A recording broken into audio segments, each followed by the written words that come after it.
여러분 안녕하십니까? 문재인 주사파 정권 5년 동안 대한민국의 사법부, 특히나 김명수의 대법원이 얼마나 썩었습니까? 이승만 대통령과 박정희 대통령, 이명박 대통령과 또 박근혜 대통령에 대한 명예훼손에는 무죄를 선처했던 법원이 이번에 국민의힘 정진석 위원에게는 중형을 때리지 않았습니까? 매우 이례적이지요. 자, 노무현 명예훼손에 정진석 중형을 때린 박 판사, 노사모 회원이었다라는 이 충격적인 소식. 그런데 박 판사가 과거 정보를 삭제하는 충격적인 행동도 이어지고 있다라는 소식. 정성산TV 좋아요, 구독, 알림은 큰 힘이 되겠습니다. 국민의힘은 정신 바짝 차려서 이번에 정진석 위원에 대한 이 사건 계속 확장을 시켜야 합니다. 국민의힘은 13일 고 노무현 전 대통령의 명예를 훼손한 혐의로 재판에 넘겨진 정진석 위원에게 실형, 중형을 선고한 박 판사의 정치적 편향성을 지적하며 정치적 중립을 지키지 않은 것에 대한 비판을 쏟아냈습니다.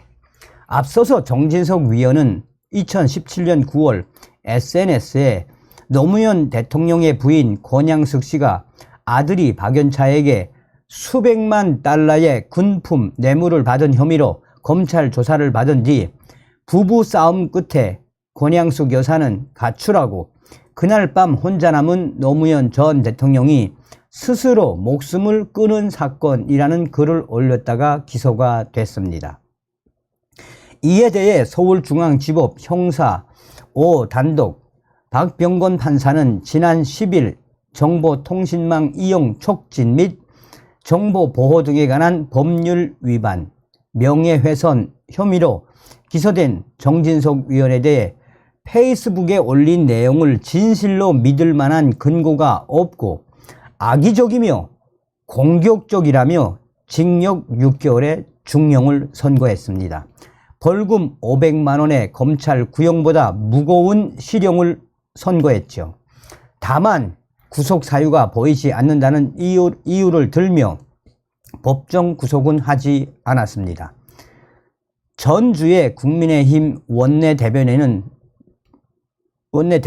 이날 논평에서 정진석 위원에게 징역 6개월의 실형을 선고한 판사의 정치적 편향성에 대해 보도가 잇따르고 있다라며 보도에 따르면 박병건 판사는 문재인 전 대통령, 유시민 전 노무현 재단 이사장 등 야권 인사들을 팔로우하고 있으며 박병건 판사를 역으로 이재명 민주당 대표를 팔로우하고 있다라고 지적했습니다.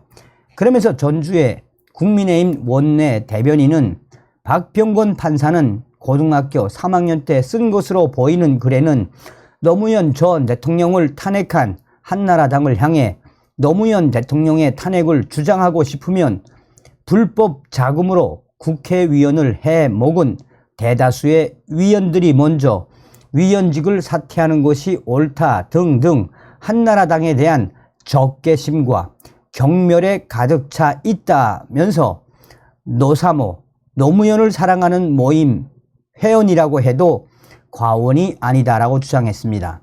이어 박병건 판사는 이 사건 선고를 앞두고 거의 모든 법조인들이 등록된 법조인 대관에서 자신의 개인 정보를 삭제해달라고 법조인 대관을 관리하는 곳에 요청했다라며 박병건 판사 매우 이례적이고 뭔가를 대비한 냄새가 난다라고 꼬집었습니다. 그러면서 이번 징역 6개월의 판결은 결론에 있어 정치적 중립을 지켜야 할 판사로서가 아니라 노무현 전 대통령의 지지자, 노사모 회원으로서 또 국민의힘의 전신인 한나라당을 싫어하는 정치적 견해를 그대로 쏟아낸 공사를 구분하지 못한 판결이라고 주장했습니다.